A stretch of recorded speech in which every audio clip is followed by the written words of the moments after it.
Obviously, this woman did not leave her straightening iron on. Like it was fully away. Like that had not happened.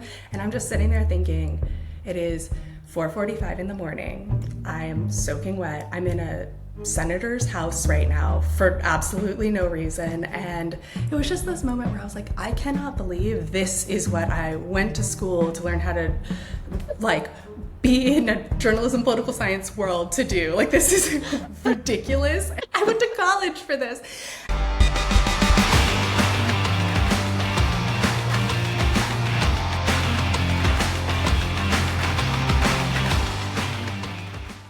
Welcome to Ship It Anyway, the show from Hero Devs that's part game show and part conversation. Two guests will compete in a series of games about real tech quirks, fails, and features, with hot takes in between, about those times in life when things might not be perfect, but sometimes you just have to ship it anyway. I'm your host, Wendy Hurst. Today, I've invited two guests from Hero Devs to compete for the winning title. In one corner, we have Beth Peterson, who joins us from North Carolina. She's the Director of Revenue Operations at Hero Devs, but she definitely didn't take the express lane to get here. She once worked for a U.S. senator, pulled espresso shots during a what am I doing with my life phase, and eventually built a career helping tech companies clean up their sales and data chaos. Before Hero Devs, she ran her own RevOps consultancy, which probably means that, yes, she has receipts for everything. Beth, welcome to the show. Hello. What do you think's more dangerous, a data integrity issue or a barista with something to prove? I think all baristas have something to prove, or they feel like they do, so I'll say data integrity issue, because I think the other one is just by default. In the other corner, we have Taylor Corbett, who joins us from Texas. She's a content marketing manager with a decade of experience in journalism and the Texas government, which means she can fact-check your campaign slogan and your barbecue recipe. These days, she wrangles brand voice, editorial calendars, and her deep-seated belief that it's pronounced Reese's, not Reese's. If you say it wrong, she will feel it in her soul. Taylor, welcome to the show. Thanks for having me. When someone says, can you just write something real quick, do you hear it in slow motion like a horror movie? Not anymore because of AI. I'm like, okay, I can't. Great. 10 years of life, I would be like, all right. But now I'm like, buttons. Thanks for being here. We're going to start with a game called This or That. It doesn't have any winners. It's just a fun way to get to know you. I'll say two things and you just say which one you would choose. Taylor, you're first. Write the copy or design the campaign. Design the campaign. Deep dive in analytics or trust your gut. Analytics. Fight one horse-sized style guide or 100 duck-sized inconsistent drafts. One big one. No way. Journal in a notebook or voice note your thoughts. Both. Depends on what level of ADHD I am that day. It's fair. Long walk or long talk? Why, again, both. Why not both? Get on the phone, call somebody Sure. and see, walk for 4 hours. Done that many times. Weekend getaway or stay home with takeout and Netflix? We can get away. Last one. Spend a weekend alphabetizing someone else's spice rack or watch a documentary about someone doing it wrong. I want to organize it. I'm actually about to do that like this weekend. Like it's fun. Perfect. All right, Beth, over to you. Okay. Inbox 0 or inbox infinity? 0 for sure. Same. Fix a broken system or build a new one from scratch? Ooh. Very rarely do I get to build one from scratch, so I'll say build one from scratch. But most of my life is fixing things. Color-coded calendar or controlled chaos? Color-coded calendar, because my brain's always trying to create chaos, like, for me, so I need as much organization as possible to create some guardrails. Travel with a plan or just wing it? I do love winging it when I'm traveling. Just kind of like running around a city is one of my favorite things. Coffee before conversation or conversation before coffee? Definitely coffee before conversation. My barista life made that very, very required for the rest of my life, I think. Solve a puzzle or binge watch a show? I have cats, so they don't really like puzzles. They kind of steal all the pieces, so I'll say binge watch a show because it's way less stressful. Chasing a cat with a tiny piece is not fun. You just like tackle them? Genuinely, I have had to like catch them because one of them has a Lego. So many times. They're so sneaky. They just come up and just steal and run. Awful. Yeah. Do they eat it? Or do they just No, they'll play just with it? keep them in their mouth and then they growl when you try to take them away because they think that they got something, right? And so you go and they're like the friendliest cat on the planet, but they'll be like, "Rrr," and they get so mad and they don't want you to steal it. So it's a whole thing. I'll be honest, I've never had to battle a cat before. They are feisty, so it's fun, but a little scary. Last one, silently soak in a hot tub on a summer day, or sit on the porch holding a cup of tea and whispering, "We needed this," while it rains. Second one, I think. I'm really pale, so the first one requires so much sunscreen. It wants less hassle. I'd like to learn a little bit more about how you got here. Taylor, what do you do at Hero Devs? I am the content marketing manager. So my job is to make sure all of the content is relevant, SEO rich, addresses the problems that a lot of our customers have. So that way, if they want to do their own independent researching before getting on a call with a salesperson, they have enough resources at their disposal. I used to always write. I was a big writer, second grade through my whole life. I would compete and like win all these writing awards. So I wanted to be like write books. And then everyone was like, that's not how you make money. And so I was like, okay, I'll try journalism. But that is also not how you make money. But people didn't make that as clear to me. But I spent 10 years there because I felt like I was making a difference. I was like saving people from hurricanes. I was an adrenaline junkie and I loved it. But after COVID, I didn't anymore because it sucked my soul out and it was just so much happening at once. And I made an exit and I went into Texas politics, which somehow was more chill. I don't know how. And I was there for about a year until I got into tech and I went Apple first. I was a contractor for Apple for about a year. And then I went into a freelance kind of role doing influence marketing. But I realized really quickly I don't like freelance as much as I thought I would because I don't know how to do anything simple. I do everything 250% and then you just burn out. But when you work for other people, it's a lot easier to like take a step back and just like fulfill your role. So I was looking around and actually Hero Devs reached out to my husband first because they wanted to poach him as an AE. And he was like, I don't know, do you have anybody who is in marketing that you need? And they were like, yeah, we do. He's like, oh, I know this really good marketing girl, and I'll give you her deets. And so I got to the end where I met up with the person who had that conversation with him, and I was like, by the way, I'm his wife. And they were like, oh. And I'm like, yeah. So that's how I got here. Like I do have a real salesman as a husband, like legit, even to the point of selling me. In a very legal, ethical, and moral way. I love it. Right, that benefited me. Well, we're glad that you're here. Beth, Me what too. about you? What do you do at Hero Devs, and how did you get here? I'm the director of revenue operations at Hero Devs. When I first got out of school, I went to school for journalism, so kind of similar to what Taylor's saying. And political science. So in my head, I had an exact career trajectory, which, spoiler, did not include being in tech for 10 years, which is what I've done since then. I kind of did what I exactly thought I had to do to get the job I wanted. So I interned in a US Senate office and started working in their press office and then started working for the senator's reelection campaign. And I thought, this is what my life is. Like, I did it. I made it. The kind of way that you think at 22, you've sorted your life out, right? No. But I really didn't like working on political campaigns. I had never done that before. I really wanted to be in a legislative office and work in a press office. Like, that was really what I had in mind.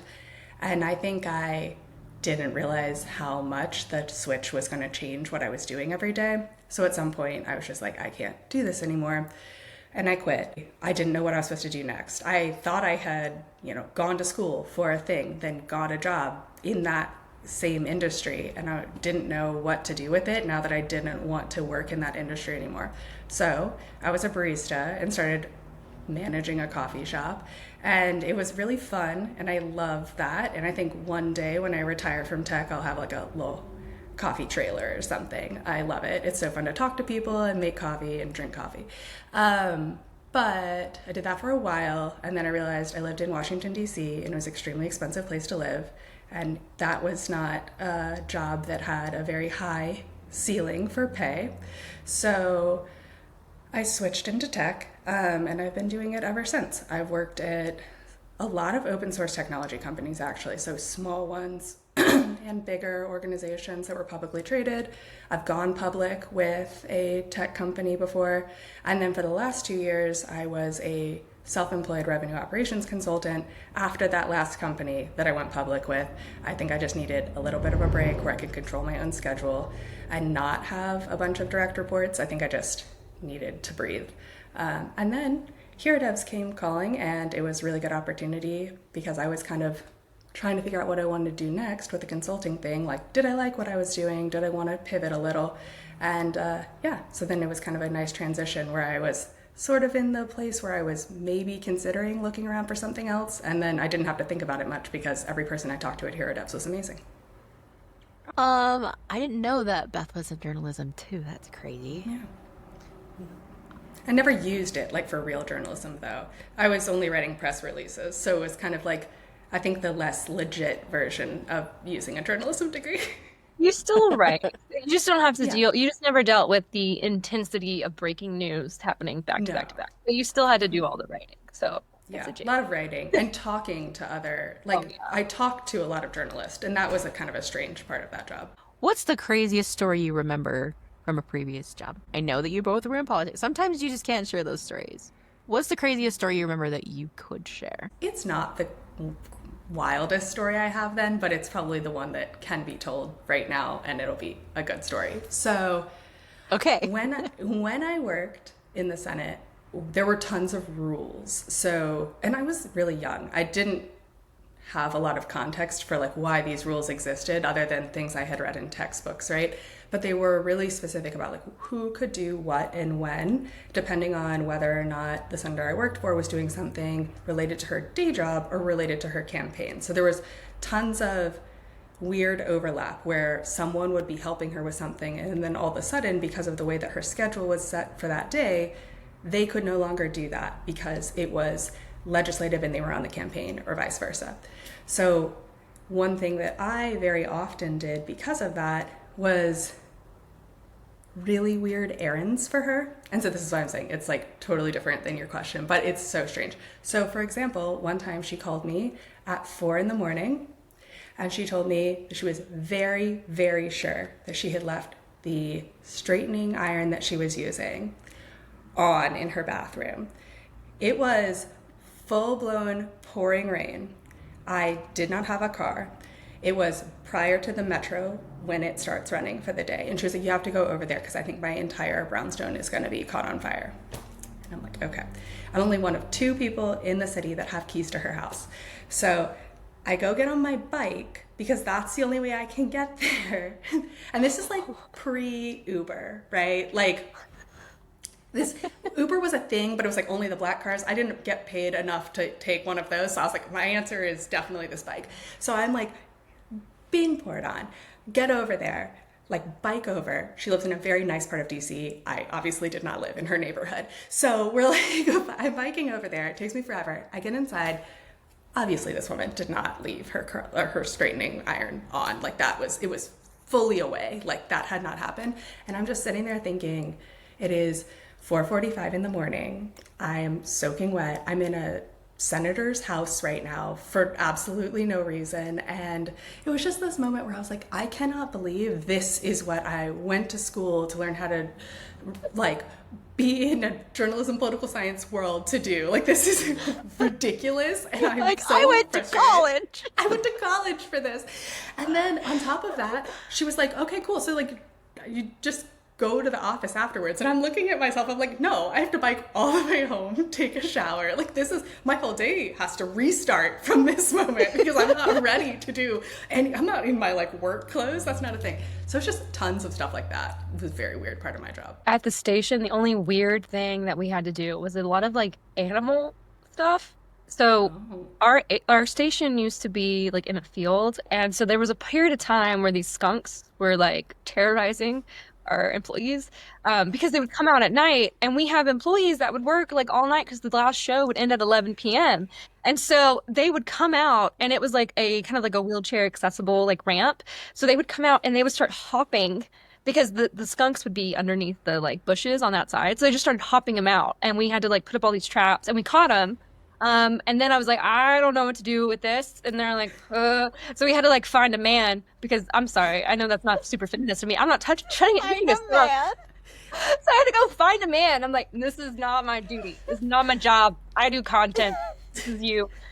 We had to get that off, and then we also found like a giant rat snake in the newsroom, and that's not. I don't do snakes. I don't do snakes at all. So our marketing director is insane, and she literally went up there and pulled it out of the ceiling, and then wrapped it up, and it was just a rat snake, but that doesn't matter to me. That still terrifies me. And she like didn't kill it, which I was like, I don't care if this is offensive. I'm like, no, all snakes should die.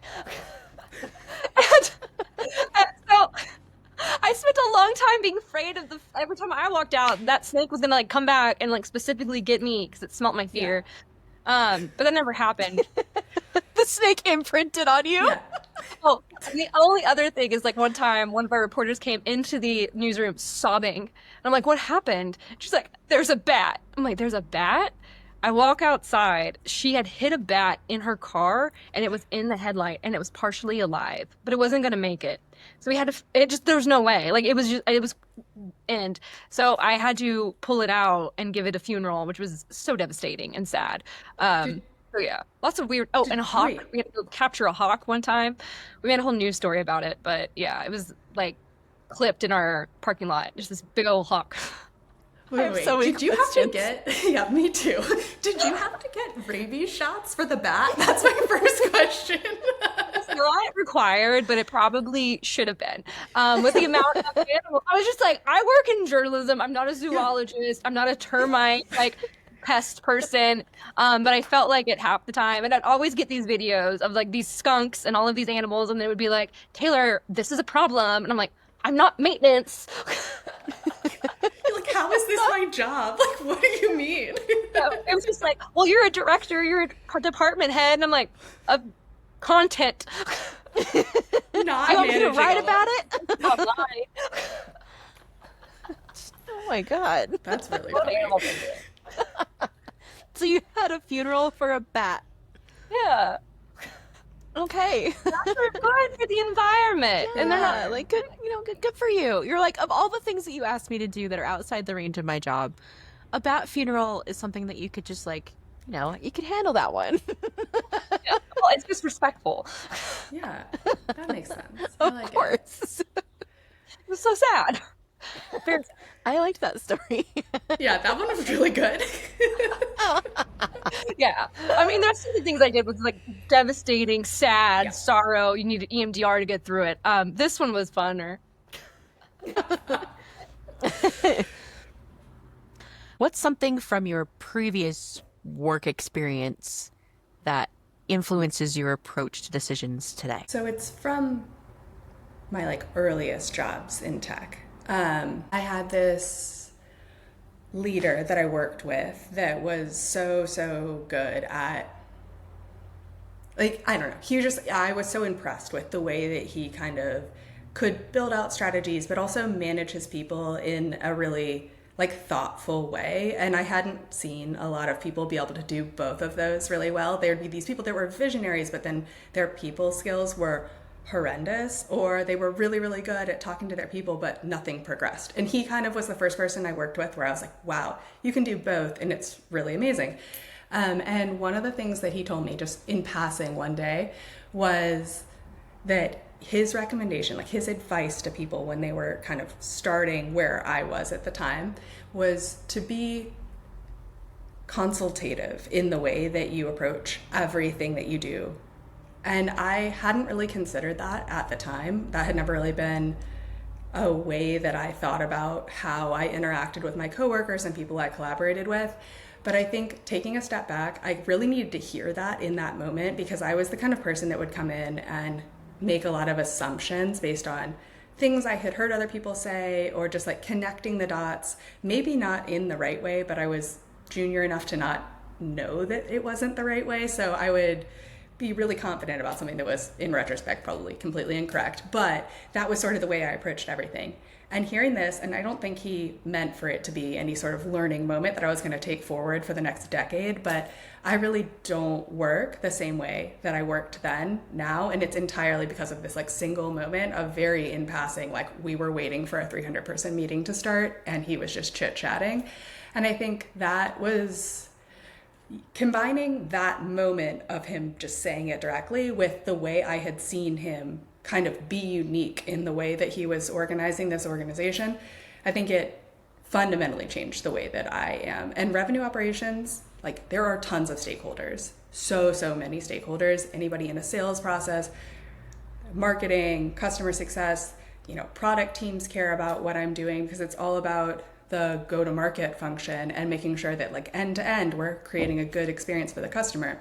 So you can have a lot of people in your ear all the time making requests from their specific vantage point. And if you don't take a minute to ask the right like big picture scoping questions and kind of get a sense of like what are their goals, what are their strategies, how are they being measured, what are they trying to achieve with this, you might build something that's really shallow and can't scale. It meets their like very specific request, but it wasn't the right way to approach the problem holistically. So I think being consultative has fundamentally changed the way that I approach just any communication I do at work. That's really cool. Yeah. I love in passing advice that changes someone's life. That's really cool. Right? I know. If he heard this, he'd be like, what? Like, I can't. He probably doesn't remember this happened at all. Like, You're probably eating a snack. You like, blah, blah, blah. Here's some golden advice. And then he finished his lunch. Like, yeah. He would be like, that didn't happen. Like, I don't remember even that meeting. I don't even remember the 300-person meeting. That would be what he said for sure. Oh, man. What about you, Taylor? Mine is similar to like what Beth said in terms of like something that happened in passing. For some reason, I knew at a very young age that like when you start your career, you have to be very vocal about where you want to be, because I had seen so many people in my life just complain and whine because they're not where they want to be, but they never took action. They never were audible about it. And so I was a very ambitious 21-year-old. And so when I started at my fellowship in news, I was writing for 50 different television stations across this company called Raycom. And I made it very clear that I wanted to be a digital director ASAP. And I knew I was young and I knew I was female. And that was like it was a very new time for female leadership to be in journalism. But my boss happened to be a woman. And so I was very clear with her, like what my dreams and ambitions were. So she sat me down one day and she's like, the one thing you know to be like a good leader is never ask someone to do something that you wouldn't do. And it's the same thing. Like she just, that was one of many golden advice that she gave me that day. But that one has stuck true with me every moment, because I'm also someone who questions my own motives, just so that way I make sure that I'm being a fair leader. And so when I would ask something, like people are going to have reactions. They're going to be like, oh, I don't want to do this. And I would literally sit down and be like, would you do this too? And most of the time I'd say yes, just because I'm not someone who asks. But if it's something that I'm like, I wouldn't do that by myself, I would always like jump in and help. And that to me, I just feel like it made my teams always happier. They felt more supported. And it didn't feel like someone just bossing them around that had no idea what was going on. Never ask someone to do something you're not willing to do yourself. I like that advice a lot. Yeah, me too. I've never really thought Can I about share it mine? like that. Is it silly if the host says it too? Can I share mine? No. Yeah, please. Okay. Experience. This thing I learned when I got here came from our president, Aaron Mitchell. I was doing a lot of the project management for professional services at the time. I've been a project manager for a long time. I don't know at the point, maybe 10, 11 years at that point. And we would have projects that would run off the rails. And I'm a very enthusiastic person. And so just kind of exaggerating and like being very emotive is like part of my personality when I was explaining project statuses internally. And I'd be like, well, the train's off the tracks again, y'all. Like, I don't know how to figure this out. Like, the caboose is in the front now, and I just don't know what to do. And the advice that he gave me was that even though I'm not in control of everything, I can't control what a developer does or doesn't do, how long a project takes, what roadblocks we find. I can't control any of that stuff. One would argue that a project manager really doesn't have control of anything except the next steps. So his advice was like, you control your next steps to destiny. He didn't say it in those words, but like that's how I summarize it. You control your steps to your next destiny. Be calm. Be clear. If the plan's off the rails, recommend a new plan. Admit when you don't know something, and then offer them the next step. I don't know the answer to that question, but I'm going to go look it up. I'm going to go figure it out. Let me go back to my team, and we will figure out a plan, and we'll come back and meet about it. You control your next steps to destiny. It was like the simplest thing, maybe in a 5-minute conversation, and that's it. It completely changed how I approach my professional life. My project management got better. My clients felt a lot more confident in what we were doing. And even like in my personal life, how I address things like with my kids or with my husband or whatever it is, I feel more calm and confident as a person when stepping into the unknown. That's a really good way to think of it. Because I'm also someone who gets really overwhelmed. Like, for example, if it was like problems with weeds in my driveway, I want to get it done early because the more weeds that show up, and I become overwhelmed, and then it's going to get worse because I can't continue. And that's probably something I need to think about too. It's just the next step. You don't have to solve it like you were going to the first time. But then when my first plan doesn't work out, I get twitched. Yeah. Make a new plan. And another one, and another one. Looking back on your life, knowing where you are right now, are there signs earlier in your life that would suggest, like, you know what, tech might be for me, but you just didn't know about it until later? How I could say that is when I was a kid, I could type faster than everyone else. I could understand computers faster than like adults. I always was like number one in my computer classes and my digital graphic classes because it all just like made sense to me. Like just sitting down and looking at something, it just made sense. So I kind of always like had fun with new technology and like learning new things and like playing with it and breaking it and and rebuilding it. But I always thought it was more about creativity more than the system. But now I'm like, no, I think it was the system too. That's cool. What about you, Beth? Yeah. That's a good question. I think the thing I do, like in tech, being in revenue operations, I think I could have probably predicted I would have been good at something like this, though I had no idea it was something you could do and it didn't actually exist that long ago.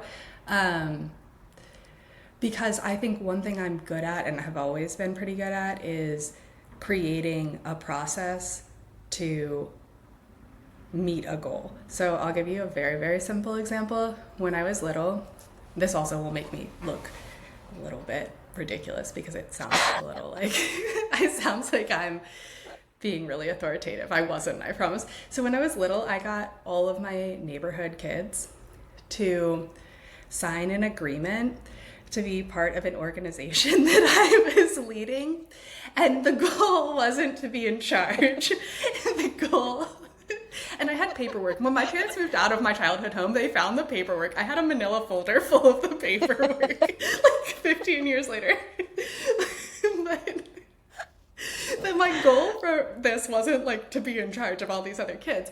It was because we had this little competition with the kids on a street in the back of our neighborhood, and I felt like we weren't organizing our forces correctly for our victory. So my thought was, if I got all of us to be on the same page and agree that like this was the process we were going to follow to win this fake battle with these children, that everything would work better. Like, and I was organized. Like I was stealing my mom's Gatorade and hiding them in the back of our house, like in our backyard, because in my head we would need electrolytes to compete with these children. So I was like taking snacks and taking food and putting things in the backyard so that we would have access to them. And my mom was like, "Where's all this food I'm going to the grocery store and getting?" And I was like, I don't know, that's so strange. But it was because I was giving them to this like group of children I had organized into a very efficient process. So I think in retrospect, I should have thought, like, I love process building, getting everyone on the same page and meeting a goal together. I should have known that. So you organized a neighborhood legion of children. Yeah. And thought through all the way to like fuel them. That's right. You could win this battle. Yeah. That's How old were you again? I think I was 9. Oh my God. Yeah. Wow, that's insane. Not your fault. Yeah. Not just that, but you wanted it in writing. Right. That is I wanted next their level.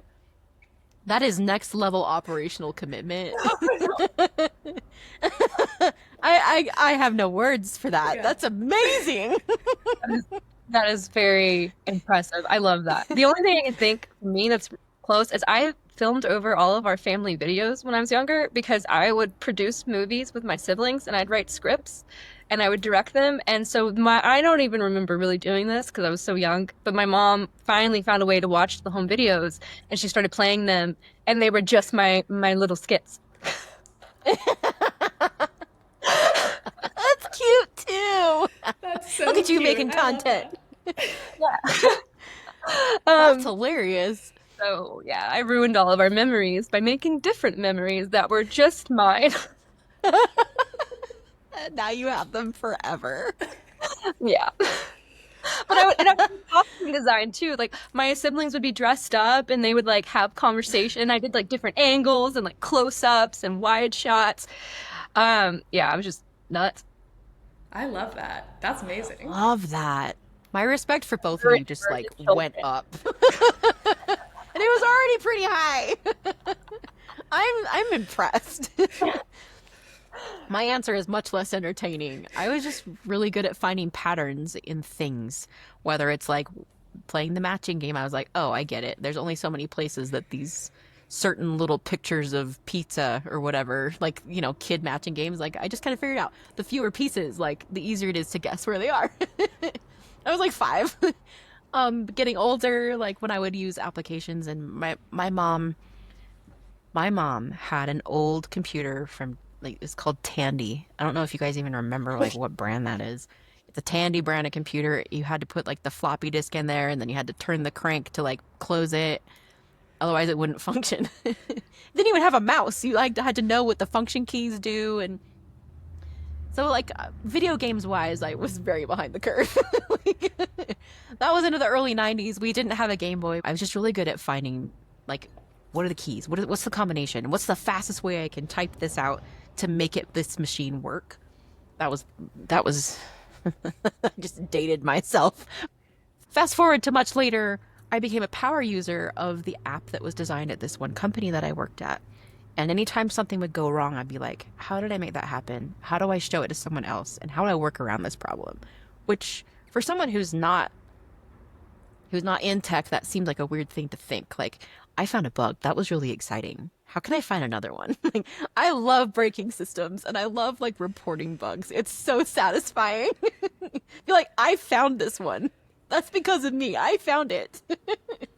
If I had realized its impact on like how it can translate to tech, I think I would have chosen technology and computers a lot sooner. These conversations just show me that our company is only neurodivergent people. Yep. Yep. Yep. Oh, yeah. Like, all of us don't think that's weird, but when normies watch this, they're going to be like freaks. Seriously. All right. So Speaking of hero devs, even though we weren't actually speaking about it, we do have to talk about hero devs for just 1 second. Here's a quick word about what we do. Over to me. This episode was brought to you by Hero Devs. It takes longer to migrate than it takes for open source software to reach end of life. Hero Devs to the rescue. Our never-ending support keeps deprecated open source software secure and compliant with SOC 2, FedRAMP, PCI, and HIPAA. Join the over 800 clients who trust Hero Devs to keep their legacy code running smoothly long after official support ends. Now, end of life doesn't have to mean end of the road. Visit HeroDevs.com to learn more. And back to me! Welcome back to Ship It Anyway! So happy! Oh my god! Oh my god, I tried really hard not to laugh and I couldn't stop myself. Okay. Alright, let me try it again. Okay, Beth. yeah. Here we We've go. got it. I'm so sorry. Okay, Alright, I'm gonna hold my headphones in this time so they don't flip out of my face. Here we go. And back to me! Welcome back to Ship It Anyway. We're gonna get back into our show with a game called App Trap. In this game, I will name 3 tools or platforms. They might all sound like they do similar things, but one of them is the odd one out. It's up to each contestant to figure out which one doesn't fit with the others and why. Each correct answer earns 1 point. Wrong answers earn judgmental silence or bonus points if your reasoning is really convincing. Are you ready? That sounds hard, but okay. Which is the odd one out? Is it A, Slack, B, Microsoft Teams, or C, Calendly? C, Calendly. Tell me why. Slack and Teams are very similar. Direct, like immediate messaging platforms, and Calendly is a scheduling tool. Correct! Yay! That's 1 point for Beth. Number 2. Which is the odd one out? Is it A, Trello, B, Asana, or C, Grammarly? C, Grammarly. Correct! Why? Okay, so Grammarly might do a ton more stuff now, but my basic understanding of it is that it does like recommended, like you write something and it kind of recommends like where you maybe shouldn't have phrased something the way you did, or if you have an actual grammatical error, where the other two, those are project management tools. Nailed it! Yeah. Last one, round 3. Yeah. Which one is the odd one out? Is it A, HubSpot, B, Buffer, or C, Jira? I'm gonna guess HubSpot is the odd one out, but I have no idea. Incorrect. Oh, bummer. What I is know, Buffer? the answer was C, Jira. Jira is built for engineering and issue tracking and not marketing campaigns. I don't know what Buffer is either. I love Buffer, but I've never used it for email marketing campaigns. It was always a social media scheduling platform for me. That's what I used in journalism. Okay. Okay. Beth has 2 points. Taylor, you're up next. Are you ready? Yeah, let's do it. Okay. Number 1, which is the odd one out? Is it A, Notion, B, Miro, or C, Canva? Hey, Canva. Correct. Why? Because the other two, dang it, I did what Beth did. I threw them away in my memory. The third one, though, Canva is in like making graphics, and the other two were not. That is correct. Great answer. Number 2, which is the odd one out? Is it A, Zapier, B, IFTTT, I hope I'm saying that correctly, or C, Figma? A. I've never used B, but I'm pretty sure it has to do with graphics. I've never used B either, but that is incorrect. The odd one out is Figma. Figma is for design collaboration and not automation. Number 3, which is the odd one out? Is it A, Google Calendar, B, Calendly, or C, Typeform? C. That is correct. Why? The other two are scheduling tools, and I know what Typeform is, but it's not coming to me at this moment. So, but it's not a scheduling. Okay. Typeform is a form builder for surveys and data collection. Yes, yeah. The other two are a scheduling calendar tool. All right. Taylor has 2 and Beth has 2. It's a tie. That's okay.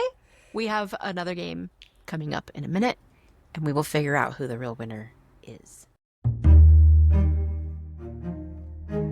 All right, we've talked about your past job experiences, and now I'd like to hear your take on the work behind the work.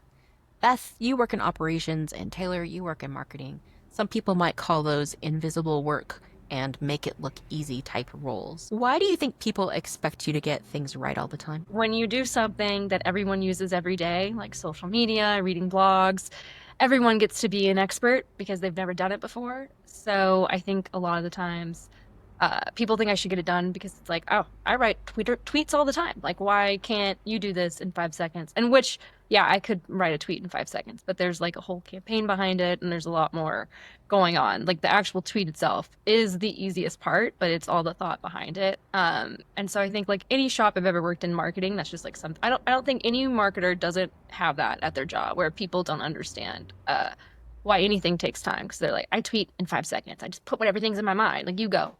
And I'm like, yeah, if I did that, the company might have problems.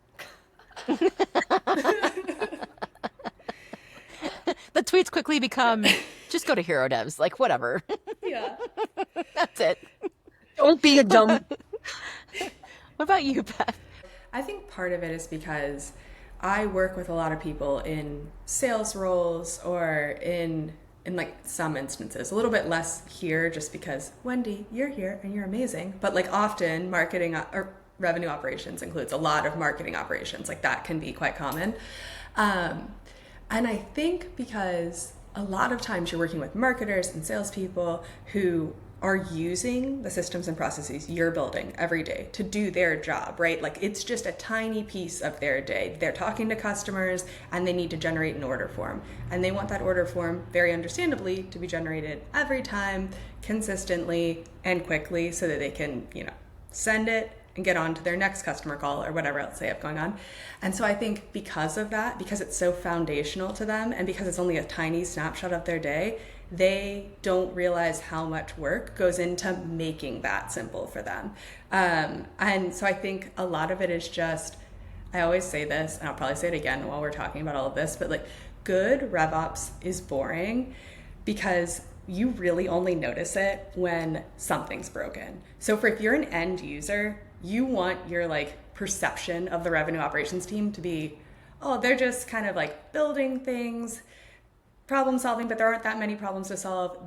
The idea that if you are really thinking about RevOps a lot in a role that isn't that team, it's probably because there's some kind of process problem that's been causing a challenge for you. What's something people assume is easy about your job that really isn't? Yeah, I feel like a lot of my answers are going to be that everyone thinks it's easy because they do it.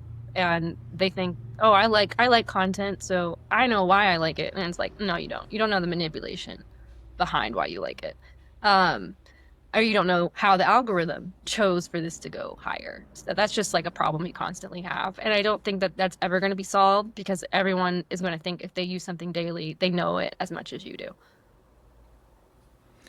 Yeah, I think my answer is similar. And yeah, you're probably right, like a little bit of overlap with the last one, but I think, yeah. Wow. Restate that question. I might have to like try that all over again. I genuinely thought I had an answer. Then I just like, my dog walked by and my ADHD was like, you're looking at the dog. And then we were gone. Yeah, it's like genuine. I had a dream last night where someone was talking to me about something and then I like got distracted by mountains in the distance. I have ADHD in my dreams, so yeah. And I created it in my brain. I don't know what else to do. One of those moments where you're like, and that's how you know this is a real thing I didn't make up. Like I am still experiencing in my subconscious. Exactly. Okay. I think everyone assumes that people requesting something of revenue operations are all largely requesting the same thing. And I think in practice, all of those requests, even if they have a similar goal in mind, are actually quite different. So I'm always balancing what's the appropriate thing for the business, how do I meet this end user's need, how do I meet this like maybe sales leader's need or just executives need and the individual end user. And I think people think, well, we all want the same thing. We want growth for Hero Devs. We want like to hit our quarterly targets for sales. For sure, the way that everyone has an idea to get there is a little bit different. And so I think balancing all of that and still creating something that works to get to that goal is harder than it looks from the outside. What's something that your team depends on that they probably don't even realize that you're doing? Yeah, there's just a lot of like having to understand a community that I'm not a part of, that I have to do, and understand what they care about and what they care about today. For example, today Marco put something in a chat about something going on with GitHub. I would have never known that was going on. And I was able to like use my journalistic integrity ideas to just grab that real quick, write something and have it on our site. So that way we join a conversation. And so a lot of the times I'm looking for conversations to join. So that way our impact is going to be further than just the SEO and it can be more of a conversation. A lot of what I do is SEO scraping, but getting a part of an active conversation is a lot more valuable. And so you have to really track those. As someone on your team, I can confirm that I did not know that's something that you are doing. What about you, Beth? I think this is maybe a boring answer, but a lot of the technologies that I'm responsible for, especially for the sales team, they all kind of come out of the box with integrations with each other. So, we'll have a CRM and a sales sequencing tool and, some automation that helps them do more on social media. And all of those things, if you were just to look them up, their websites would say, oh yeah, they all integrate directly with all of your major CRMs. But in practice, getting all of that to work in a way that is useful for end users, useful reporting, useful for predicting how things will work in the future is actually quite hard, because very often all of these different tools that are all connected, they're all kind of competing for updating very similar information in like central data repositories. So I think that can be, it seems easy. Like, of course, you just like click the button and then it's connected. And it's like, okay, yes, data will start coming in, but you don't want it to just come in whatever way it feels like. You need to make sure it makes sense for the business. And I think it looks so easy because the button is so tempting. It's just right there. You just got to click connect, but that's not quite how it works. How do you measure success when your job is to support other people doing their job? I think for me, it's how much MQLs we get based on organic search, which has been doing well. So if I ever saw that like drop off, that would be an indicator that my stuff's not working. Because I care about conversions more than views, honestly. So I get a lot of views, that's great, but if I'm really making a difference at this company and helping us move forward, there needs to be MQLs. Mine is similar in that it's like usually I'm using a tracked metric, like a kind of established metric in like, for example, it varies, but days to close is a really common one that I'll use to try to identify whether or not my process is working. And I think the thing that's a little bit hard is metrics like that. They also have they're like hugely impacted by things outside of my control, right? How well these conversations are going with salespeople. But if my stuff, the way that I think about it is like if my stuff breaks, then that will take longer because just they can't generate the order form they need. They can't move an opportunity into, a closed won status so that we can actually invoice a customer. Like those sort of things, when they break, they're really noticeable in kind of commonly tracked sales metrics. And when they improve, they also will show improvement in those commonly tracked sales metrics. So it's like, well, it's not entirely my metric. And I have things I do to try to like, you always need the metrics that you're got in the back of your pocket to like justify why you should definitely still have your job, right? Like that's like a different thing. But when it comes to like how I'm overall showing general progression of revenue operations, it tends to be shared sales metrics. I'm the growth operations manager, so a lot of my personal success is just kind of like, is my team able to do what they need to do when they need to do it? I'm moving all the blockers out of the way. That's kind of my job. But I do miss the days back when I could help project manage like a migration, because it's kind of, you have an estimate of how long you think it's going to take you. So my personal measurement of success was two things. One is the project like moving along the way that I expected, and then I could look at a graph. I'm a graph person. I really like numbers. I could look at a graph and be like, I estimated based on the capacity of my team and the feedback from my team that we would be at this point in the project. And it's so satisfying to see like the graph like line up exactly where you estimated, because you've really honed in on what your team can accomplish. And that means that like your spreadsheet that you used to make that estimate is correct. It's so gratifying. It gives me chills how good it feels. Like that's power right there. I can get more satisfaction out of that. That would I think that would be a helpful thing for me to start feeling satisfaction from. I like that. Yeah. I will say though, Wendy, you're really good at analytics, but your sock estimation is off. I'll explain. Oh. I'll explain. I go to a lot of conferences. That's one part of my job. And at one event, we wanted to give away some socks, and we had done a lot of conferences at this point, and we bring a lot of stuff. Hero Devs is very generous when we give away our swag. Like, we take swag very seriously. Just look how many ducks I have. Like, we take swag very seriously. And part of that is also using metrics to see, like, of all the 2,000 pieces of swag I brought to this event, how much did we actually give away across all the different events? Because we end up with a lot of leftover boxes that we just didn't plan on, and we have to ship them back. That's expensive, and it takes time. It takes extra effort. So, when I was ready to take like socks across the ocean to go to a conference in Barcelona, I was like, I am not bringing 2,000 pairs of socks to an event. I know that we're not going to give away 2,000 pairs of socks. So I have to carry it. Like, with customs and all of that stuff, it's less complicated if I bring it, which means that it's my suitcase. I have to deal with all the stuff. I'm a small person. I have a big personality, but I'm still a small person. I can't be lugging around 5 suitcases with me. So I was like, I'm going to use data to help like solve this problem. So for every conference we had done up to that point, how much we ordered, how much we actually gave away, and like percentages, right? And I narrowed it down. That like roughly 33% of the group of the expected attendance is what we actually give away.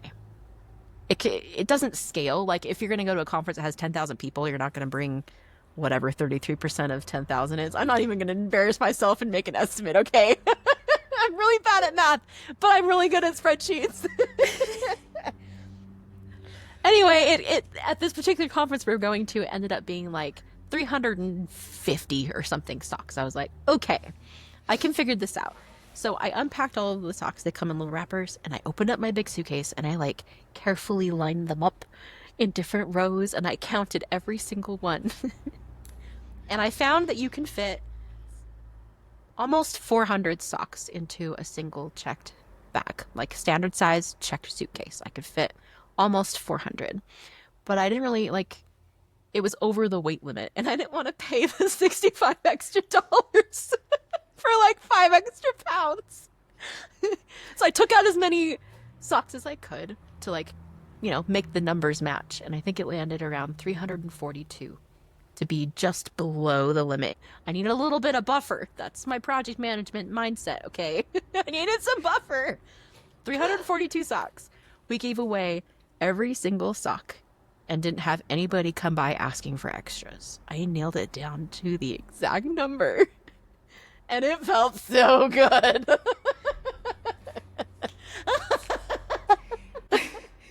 I love that story for a lot of reasons, but also just like there's a moment when you're describing not wanting to pay the extra money for the overweight luggage that's like the most tech startup thing that I've ever heard in my life. Like, how do I minimize the cost of this, but maximize my impact in the most hilarious way? And then when you think about it in like contextually, it's like, I don't think that's how you're supposed to say that word, but that's how I said it today. Like shipping that would be like thousands of dollars. So 65 by it would have been really so significant. It was a matter of pride, y'all. It was a matter of pride. And you know what? Nailing it, it was worth it. It was worth the feeling and worth the effort about something so simple. That's how I measure success. That was fun. Thanks for letting me tell that story. I'm just teed that up for me, and I just couldn't resist. Taylor, you get a lot of requests for not just content, but like also doing some more research about things. And Beth, you're in operations, which means that like wild card, they can ask you for anything. How do you decide what's worth doing when everything feels important? I think that's something that's really difficult, and truly not to be like, oh, I'm so good at my job. I'm not saying it like that, but I think it's what distinguishes good revenue operations professionals from maybe more mediocre ones, because a lot of times people bring requests and they genuinely think from their vantage point it is so urgent, like something very weird just happened when they tried to follow a process, or they tried to do something and they couldn't, and it feels so pressing to them. And the way that they describe it, if you can't take a step back, assess within the big picture, how much does this matter, you're going to feel their urgency. And so I think it's a lot about not your urgency as much as I care about you as an end user and requester isn't my urgency. And I try as much as possible to align my urgency reasonably objectively to the business's goals. So like my thought is always, how does this help us hit our fiscal year goals? How does this help us hit a goal that we have this quarter? And is this something that needs to be taken on right now in order to meet that goal? If not, it may not be for now. And the one caveat to that is if somebody is doing something that is if somebody raises something to me that isn't maybe something I wanted to work on that day, but it does genuinely feel like it's a blocker for them that doesn't have a real workaround that I can suggest, that might be one place where I deviate and say, okay, that might not be exactly what I needed to do today to enable us to get to this quarterly goal, but it is weird enough that I'm going to try to take this on for you. So I think that's kind of how I do prioritization for the most part. So for me, it's interesting because I spent so much time in politics and journalism where there is no revenue generation. That's not really what you're doing. And so my priorities from that are just so vastly different because it would be what's breaking news, what's getting the most attention. But for here, since this is a revenue generating role, it's really about one, what products bring us the most revenue, and those are the ones I'm going to spend the most time on. And then there's also the ones that we spend a lot of money on, but we're not getting the revenue we need from it. And so those two are always going to be my priority. I am not going to spend any extra time on something we don't spend money on and that we don't make a lot of money on. Like that's just not a smart marketer move, right? So because we have so many products, I know which ones, when something comes by, I drop everything and focus on. And I know some that I just kind of put in the parking lot. I'm like, that's a really good idea. That'd be really good for that product, but it's not going to really make the impact that we need. And so if I get an extra moment, absolutely. But it's just not for now. Do you ever feel like you have to protect your team from too many good ideas? Yes. I expect Taylor to say yes. I'm not sure about Beth, but I expect Taylor to say yes. Every time we have a new hire that is associated with marketing, it is the same. It's the same thing that I went through too. Like we are building the marketing team here and we're all really good at our jobs. So you will walk in and see a million holes and you just try to fill them all at once because that's going to feel good. You're like, oh, I'm doing my best. And every time I have to reel them in and say fundamentals. Fundamentals, we're building, we need a foundation, and we will add more people and we will get to do more fun stuff after we build this foundation. So like when I first got hired, I was like, how am I going to do social? And I just was everywhere. Like there's so many opportunities. But then I finally breathed and I took a step back and I'm like, the number one thing that is making conversions is our website. That is the platform that is working.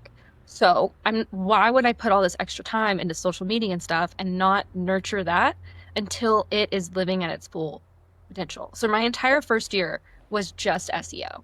And then we had obvious like success and they're like, oh, Taylor, would you like another person? Hayden, would you like another person? We're like, yes, absolutely. And we put them in social media. And literally, I think yesterday we got our first organic social MQL since she started. And so it's just building a block upon a block and it's going to take time. And if you try to do everything at once, you're going to do nothing well. So that's kind of where I'm at on that. So I think a lot of what Taylor just said is very relatable to me in a different context. But I will say here, okay, this is going to sound negative at first, and it's not. It's actually really positive. I have found that to be less true at Hero Devs than other places. And that's not because all of my coworkers have terrible ideas here or nobody's raising good ideas. It's more that I've found so far the relationships I've been able to build at Hero Devs with the people that I work with, I've been able to build a relationship where they have a good idea, they may flag it to me, but they're not going to go like escalate it with their leadership, show it to somebody, and then all of a sudden I'm on the hook for getting that into like working order way too quickly in a way that I wasn't able to like properly plan and schedule for. I found that just doing some initial relationship building when I first started, I've been able to try to let those good ideas trickle in and not necessarily with like executive buy-in urgency, in a little bit more organized way, which I genuinely really appreciate because lots of people have really great ideas related to revenue generation, ideas that I would need to be a part of, but it's just a matter of maybe not surfacing those ideas to people that are going to say, of course, go do that. We want to make more money, without checking to see whether or not I have any time to build that out. My answer is I absolutely do. Everyone has a new idea for marketing, whether it's something creative or it's something more tactical. Like, why aren't you doing this? Why aren't you doing that? Well, Hero knows we work very lean. I mean, I care a lot about $65. Even though maybe I don't need to care so much about it as passionately as I do, but I really prefer to squeeze as much potential out of the people that we have as possible before I'm going to try to look outside our department for support or help or hiring more people. I really want to make sure that I'm tapping as much of what I've got. So I protect our team from stuff all the time. I won't ignore it, but prioritization is certainly important. What's something that would be easier if more people knew how your role really works? Product launches. Follow the product launch process. That really helps. Yeah, I don't really think I need to elaborate on that, but yeah, product launches. Like if we were like, ooh, strategy sounds nice. Then in a loving way. Earlier, Taylor, you mentioned that you're writing a lot of content for a world that you've never, like for a life you've never lived. You're not an engineer, you're not an architect, you're not a chief information security officer, like, but you're trying to write and communicate to these types of people. We have the right combination of people within our company to like put the pieces together, but really your job is just to kind of like take all the pieces and make it into something that makes sense. So without proper research in advance before it even comes to you, it's really abstract and can be really hard to do your job. And there's so much opportunities. You have to like look and keep informed. I mean, it's just like deep research to really find a lot of these opportunities. Luckily, we do have AI, and it's been helpful, but it still takes time to like work through all the information that it finds and find the like the angles that you can take advantage of. I think one thing I've been running into a lot right now, and I think I have a little bit of a recency bias with this answer, but we're in the middle of a CRM migration, and that's been challenging in all the ways that it would be challenging. And when I started, I knew that this was going to be something that I would need to help with. So I had a sense of what I was walking into when I started in December. But I think it's now that, we're at a place where our sales reps are in our new CRM and they're trying things out, and we're still in the final stages of the like migration, and there are a lot of pieces, and they're making requests for improvements that are all really reasonable, but the timeline that they're expecting them to get turned around in doesn't really meet like it's not a realistic expectation, unfortunately, because at the end of the day, like, I'm a solo RevOps shop right now, and there are lots of people that can work on things with me. Wendy, you've been amazing in all of things we've been working on together, and there are lots of other people at Hero Devs that have been really great to partner with on this, but at the end of the day, we don't have that much in-house expertise about building automations and processes in our new CRM. So I end up being kind of the gatekeeper of what can get done when, because I need to do some of the building myself, or a lot of the building myself. And I think it's been hard because I get it. You're excited about something new that you're learning and you're seeing the opportunity with, but at the end of the day, your request can't be turned around same day. It probably can't even be turned around same week. And I think that can be really hard to understand, especially in a company as like agile in a lot of ways as Hero Devs. It's a hard thing to hear. Like, I totally agree with that, and I absolutely cannot start working on that for you until probably middle of next week. I think it'd be kind of surprising and startling to hear. Now that we've talked about what you both know best, we're going to move on to our final game of the show called Not My Job. I'll ask you 3 questions that have nothing to do with your job in the real world or anything we've talked about today, and everything to do with what you know about movie plots where tech went wrong. Each correct answer earns 1 point. The score is 2-2, which means it's a tie. Whew. Beth, I'm going to have you go first. Are you ready? I'll try my best. Which one of these was a real movie? Was it A, a smart fridge gains sentience and falls in love with the homeowner, eventually freezing her fiancé? B, a man falls in love with his operating system, which then leaves him for a better version of itself? Or C, a hacker uploads his consciousness into a fax machine and becomes a vengeful printout? I think it's B. That is correct. The answer is B. The movie Wait. is called Her from 2013. That's what I thought it was. Mm-hmm. Wow, okay, that made me feel good, because I was like, I think that's her, but I'm not positive. Okay, I like it. That would be devastating. Like, in the real world, you've already been rejected by everyone, and then eventually the computer rejects you too, which is programmed to like you. Like, that sucks. I do think that I saw that movie like probably around then, and I found it to be really, really upsetting. I'm really bad about seeing a movie and not remembering a single bit of the plot points later. Like Tommy, my partner, will describe it to me, and I'll be like, "No, I didn't. Yeah. I've never seen that." And he's like, "Yes, we have seen it." But I think that one stuck for me because I thought that movie was really, really devastating, like devastatingly sad at its core. Yeah. At its core. Oh, Yeah. how awful. I we go. also movie eventually immediately, but I know if I liked it or not, and that's it. Yeah. Yeah. Okay. So you may or may not be really good at this game. We'll see. Beth, question number 2. Which of these was a real movie? Was it A, an AI-powered doll goes rogue and turns into a murder influencer? B, a dating app becomes self-aware and begins ghosting everyone in real life? Or C, a team of engineers creates a holographic assistant that gets trapped in a PowerPoint presentation? These sound ludicrous and also like something the low budget film would absolutely be made for. But I think it's A. Correct. The answer is A. It's called Megan, spelled M and then the number 3 and then GAN, from 2022. I have not That's seen the limit that. of what I know about that one. Actually I'm not- scary. It Did you scared see the it? shit out of me. I'm afraid A of dolls. murder influencer. For a I while, don't my know, Peacock actually, app. an influencer would be weird, but it was a doll. It's a doll that this Yeah. kid gets, and then the doll starts to protect it and kill everything that it thinks is upsetting the child, including parents. Okay, that's what I thought it was, but the only context I had was Peacock continuously trying to suggest I maybe wanted to watch this movie, and I was like, I don't, and it just kept starting the trailer over and over again. And I was like, make it stop. I don't want to see this one. Like, how do I say not interested?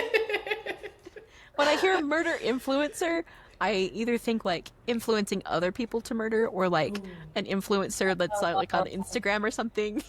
That's Yeah. like, this Yeah, murder is sponsored by fill in the blank company.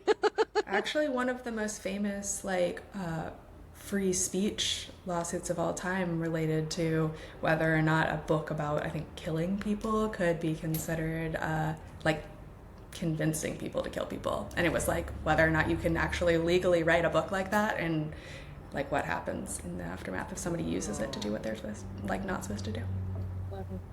I can't remember Wow, what the book is. that's heavy. That's like really deep in my brain, like from college. I just had a moment where I was like, wait, no, that's real, I think there was a real thing about that. Okay. We should All right. Oh, I gotta let the demon out. Sure. Last one, number 3. Which one of these was a real movie? Was it A, a tech CEO clones himself via 3D printer, but the clone only understands memes? B, a virtual reality game sucks in its players and forces them to fight each other in a digital wasteland? Or C, a computer virus causes appliances to unionize and demand rights? Oh my god. I didn't read these in advance. Okay, I'm gonna guess B, but I don't The know. answer is B, Ready Player One from 2018. Though technically Honestly, it's not a wasteland, it's the digital survival theme. That's what it's called, but oh my. If a computer virus causes appliances to unionize and demand rights was a movie, I would watch that. I would absolutely watch that. I'd be fascinated. Like, how would they collectively bargain? Tell me more about how this works. We'd have to pay a staff every month fee for using them. Like, have you seen the Black Mirror episode where like his wife dies and they're like, oh no, we can bring her back, and then it's like they keep changing the SaaS level, so they have to keep paying more and more to get features. Wow. Ugh, Yeah, that sounds Yeah. terrible. That sounds does like a sound nightmare. yeah, it was. All right, Beth, you've got 5 points because you got all of those correct. You're at 5 points now. Taylor, you are at 2 points, and you are up next. Are you ready? Yeah. Here we go. Which one of these was a real movie? Was it A, a man accidentally sells his soul to an AI assistant in exchange for the perfect productivity setup? B, a smart home traps its residents inside and tries to raise the family itself? Or C, a machine learning robot becomes addicted to cat videos and refuses to do its job? B, and I'm guessing it's the Disney original Smart House. Correct! Smart House, Disney original, 1999. Yep. I was like, I've seen that movie. I was definitely seen that movie. Definitely. The special effects, terrible for 1999. Let's just be real. Number 2. Which one of these was a real movie? Was it A, a tech worker downloads an AI workout coach that begins controlling his sleep schedule, diet, and relationships? B, a voice-controlled house tries to destroy its owner's life after being insulted during setup? Or C, a man has a chip implanted in his spine that takes over his body to get revenge on his wife's killer? Correct! Okay. The answer is C, from the movie Upgrade in 2018. I've seen all of these movies, and that is not how I described them. That last one, like the real one, the answer one, it kind of feels like one of those like Lifetime channel movies where they just like keep going and adding the drama. That's okay. Last one, here we go. Which of these was a real movie plot? Was it A, a robotic vacuum cleaner becomes self-aware and starts emotionally manipulating its owner?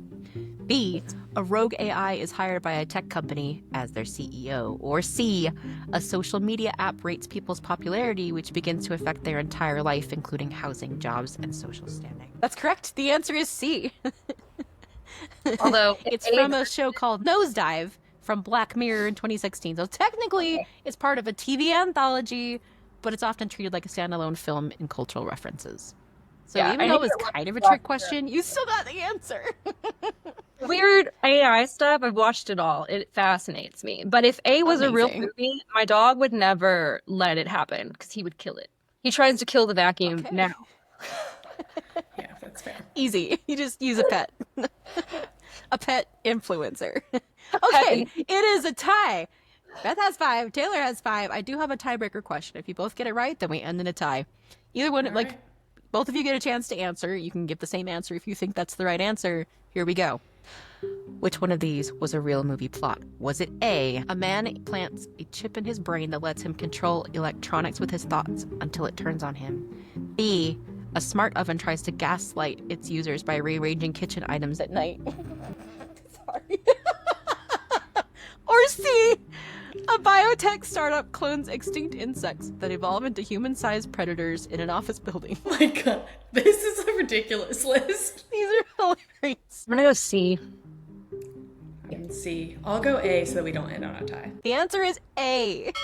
Oh, Beth gets the point. Good call, The Beth. movie is called Mind Gamers from 2015. A man implants a chip in his brain that lets him control electronics with his thoughts until it turns on him. But damn, I gotta give ChatGPT credit for B, which was basically a pun. A smart oven tries to gaslight its I love users by rearranging kitchen items. OCD night. God. I could genuinely see that movie get made, and it would be horrible, but it I would watch it. It would be it sounds like the makings of a cult classic, if I'm Yeah. honest. Final point count.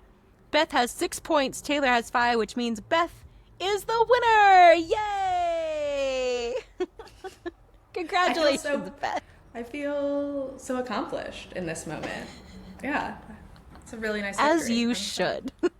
That's all for this episode of Ship It Anyway. Big thanks to Beth and Taylor for playing along and sharing their insights.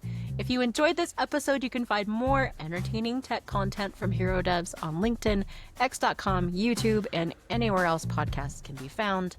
We'll see you next time. Bye.